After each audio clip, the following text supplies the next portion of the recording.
Israel और Iran के बीच ताबड़तोड़ हमले चल रहे हैं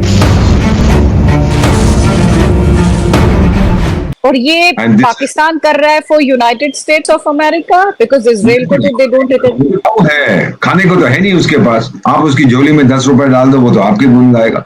आप करिए ना, तो वो बोलेगा अरे अल्लाह अल्लाह, देखिए इस बेटी का ध्यान रखना, इसने मुझे 10 रुपए दिए हैं। वो तो उसकी औकात है, उसका भी नहीं। The complete environment in India is all about on one thing: Israel जिंदाबाद, इजराइल जिंदाबाद। इस बात पे, क्योंकि इजराइल हमास और वो जो गजा में कर रहा है, तो इंडिया कहता है कि हम भी कश्मीरियों के साथ ये करना, उनके अंदर ये ड्रीम है कि हम भी ऐसे ही करें। इजराइल कह रहा है मेरे द्वार तक तू नहीं आ सकता।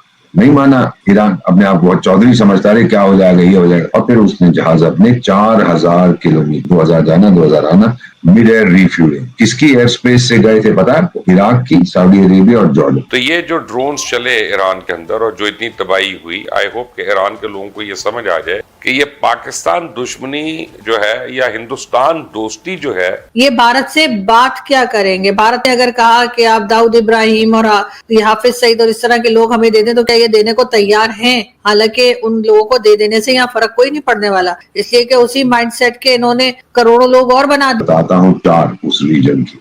पहला सवाल, ऑर्गेनाइजेशन ऑफ इस्लामिक कोऑपरेशन के 57 सदस्य हैं, OIC।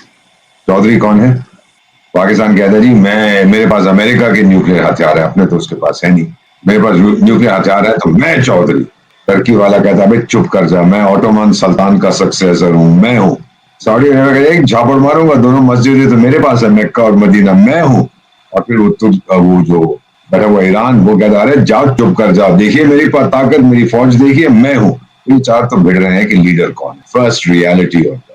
इजराइल कहता है कि मुझे जीने का अधिकार है, यहूदियों को जीने का अधिकार। अरब देश कहते हैं मान भी नहीं तुझे जीने का अधिकार, हम तो हम मानते नहीं है। अगर जीने का अधिकार है तो मेरे बीच में तेरे को क्यों डाल? इजराइल कहता है मैं क्या करूं? जब आपके जो समय यूरोप दुनिया का मालिक था, उसने मुझे ये जगह दे दी, मैं यहाँ आ गया। नहीं तो दर दर भटकते थे यहूदी लोग। भारत में भी बहुत सारे आके बस। ईरान क्यों बना रहा है न्यूक्लियर बम? वो न्यूक्लियर बॉम्ब साउथ अफ्रीका को बेचने के लिए नहीं बना रहा है। वो न्यूक्लियर बॉम्ब पेरू को बेचने के लिए नहीं बना रहा है। न्यूक्लियर बॉम्ब बना रहा है मुझे खत्म करना। That is the objective. Iran मानने वाला नहीं, उसने आपको कन्विंस कर दिया that I need a nuclear weapon, और ये न्यूक्लियर वेपन मैं इजराइल को बर्बाद करने के लिए यूज करूंगा, मैं खुद बर्बाद हो जाऊं। ये तो मेंटालिटी है ना उन लोगों की। आपका पड़ोसी भी तो है एक आतंकी जिसके पास 2-4 अमरीकी बम पड़े हुए, तो अपने मेरे पास न्यूक्लियर वेपन है। अभी चौधरी तो चलाना नहीं आता, न्यूक्लियर वेपन क्या करता है? ये बच्चों का खेल है। अब इसका असर क्या होगा हमारे रीजन पर? और ये मिड ईस्ट में आग लग जाएगी। अटर टाइगर कौन लड़ेगा ईरान की तरफ? सऊदी अरेबिया, यूएई, बहरीन, कौन लड़ेगा? सूडान, कौन लड़ेगा उसके लिए? रशिया अपने फोर्सेस भेजेगा? चीन टिंग टोंग पिंग पोंग डिंगलिंग जिसकी अपनी गद्दी जाने वाली, वो भेजेगा? कौन लड़ेगा उसके लिए? अकेला है वो, एक नहीं। हाँ स्टेटमेंट देंगे ये बड़ा खराब हुआ, नहीं होना चाहिए था, वो नहीं होना। भारत में भी स्टेटमेंट है, ओ जी हम जा रहे हैं लड़ने के लिए, जाओ ना, कौन रोक रहा है आपको? टिकट खरीदो और जाओ वहां पर। और फिर इजराइल अगर आपको आपकी आजकल तो 72 भी नहीं, आज सुना 32 घोड़े मिलते हैं क्योंकि बाकी बहुत बिजी है, तो वहां पे अगर वो चला गया, what are you going to achieve? Basic question ये है। बेटा सुनिए जो मैं कह रहा हूँ, मुझे मालूम है कि आपका शो बहुत पॉपुलर है एंड लोग सुनते हैं, एंड आई से this very clearly and openly. जिस दिन हमास ने हमला किया था इजराइल पर, आपको याद है, उस दिन मैं यहूदी था मैम।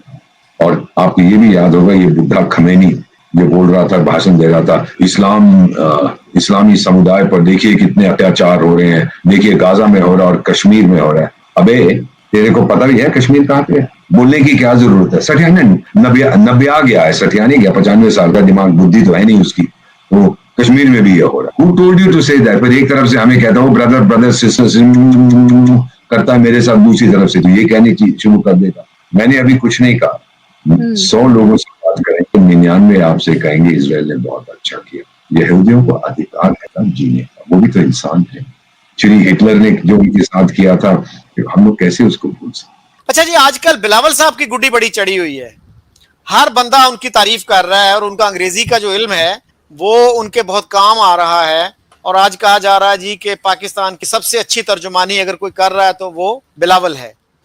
तो एक वक्त था कि जब हमारे एक फेडरल मिनिस्टर शेख रशीद ने मार्च 2019 में कहा था कि बिलावल इंडिया की जुबान बोल रहा है। अब वही बिलावल जो है वो अल्टीमेट चैंपियन बन गया है पाकिस्तानी नेशनलिज्म का, पाकिस्तानी पेट्रियटिज्म का। और वो एक तरफ तो ये कह रहे हैं कि हम इंडिया के साथ मुज़ाकरात चाहते हैं, उन्होंने ये भी कहा कि इवन टेररिज्म पे भी हम इंडिया के साथ मुज़ाकरात के लिए तैयार हैं। एक तो ये बताएं कि ये पाकिस्तान की पॉलिसी कब चेंज हुई, क्योंकि 2019 में जब इंडिया ने आर्टिकल 370 रिपील किया था तो हमारी गवर्नमेंट का मौक़िफ़ ये था कि जब तक ये रिस्टोर नहीं होता हम इंडिया से कोई बात नहीं करेंगे। तो अब जो है हमारी ये विलिंगनेस जो है बात करने की, ये कहां से आई?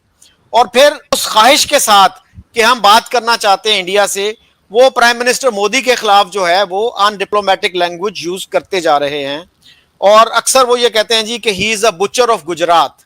अगर किसी भी प्राइम मिनिस्टर से, किसी भी कंट्री के प्राइम मिनिस्टर से आपको कोई भी प्रॉब्लम है तो चले मीडिया की हद तक तो हो जाता है कि मीडिया उल्टी सुल्टी बातें करता है, लेकिन एक लीडर के तौर पर, और एक से पहले फॉरेन मिनिस्टर भी रह चुके हैं बिलावल साहब, उनको हरगिज जो है वो बुचर या इस किस्म के वर्ड जो है वो पीएम मोदी के लिए इस्तेमाल नहीं करने चाहिए थे। और लेकिन वो कर रहे हैं, और ना ही उनको रोका जा रहा है, उल्टा बार बार उस चीज को जो है और दिखाया जा रहा है कि ये ऐसे कर रहे हैं। फिर अगर इसी के ऊपर बात की जाए, जैसे आपने कहा कि अब ये बात करना चाह रहे हैं, पहले तो उन्होंने कहा था कि 370 जब तक वापस नहीं लाएंगे हम बात नहीं करेंगे, तो सर वो तो इमरान खान ने कहा था और इमरान खान जेल चले गए। इमरान खान ने तो ये भी कहा था कि जब तक पीएम मोदी हैं हम भारत से बात कर ही नहीं सकते। अब ये बात करने को भी तैयार हैं, तो डेफिनेटली पॉलिसीज में कहीं ना कहीं कुछ चेंज आया होगा, या चेंज लाने के लिए किसी, हो सकता है किसी और बड़ी ताकत ने कहा हो कि जी आप जो है वो बात कीजिए। लेकिन इन्होंने ये नहीं बताया कि ये बात क्या करेंगे। क्या ये वही बात करेंगे जो ख्वाजा आसिफ साहब कह रहे थे, और एक दो और आजकल के मिनिस्टर्स जो कह रहे थे कि किसी भी कंट्री के, पूरी दुनिया में से कोई भी लोग आ जाएं और उसके बाद पूरे पाकिस्तान में वो घूमे फिरें और हमें एक भी टेररिस्ट दिखा दें तो हम मान जाएंगे, हमारे यहाँ तो कोई टेररिस्ट है ही नहीं।